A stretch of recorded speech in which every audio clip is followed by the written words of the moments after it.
ओम शांति।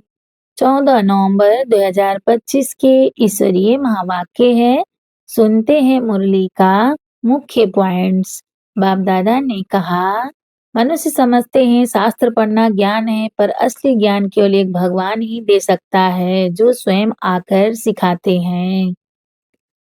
बाप की पढ़ाई गॉडली यूनिवर्सिटी में चल रही है, इसलिए स्टूडेंट की तरह सदा नशे में रहना है कि शिक्षक स्वयं परम पिता परमात्मा है। ऊंचते ऊंच स्वर्ग में वही जाते हैं जो बाप को पहचान कर याद की यात्रा में स्थिर रहते हैं।